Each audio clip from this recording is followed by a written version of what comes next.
The mobile industry is a heavily standardized industry, very constraining in terms of the technology, the choices that are out there. In this tightly standardized industry, what room is there for innovation? How can you bring additional special secret sauce to the operators?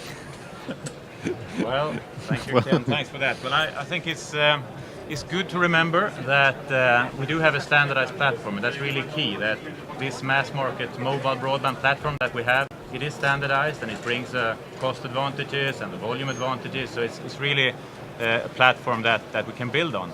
But even if it's standardized, there's of course plenty of innovation going into it. We send our best engineers to standardization, and of course everything that we develop there is based on innovation. Then on top of that, of course, we differentiate by putting these standardized solutions into standardized components into solutions, and we deliver them to the customer, in our case with our service organization, which is sort of a global organization that can tailor the solutions to the individual customers.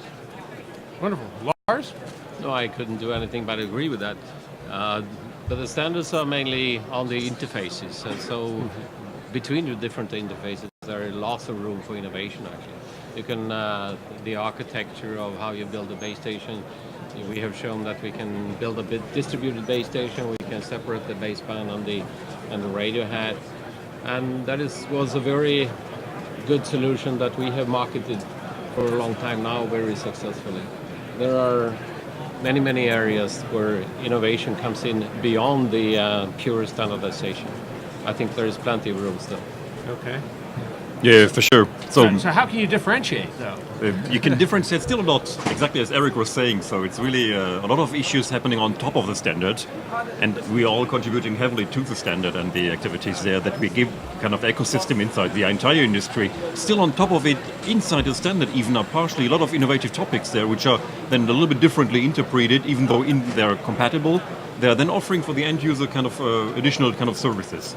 Look at, for instance, on the wideband CDMA side, which is a highly standardized environment there, but these kind of signaling issues, how we are tackling with the smartphones, the traffic inside the networks, and how much differently it has been interpreted from the type of different suppliers and the different type of industries, and how much different is then also perceived from the end user from when it gets to the battery life cycle, and so on and so on.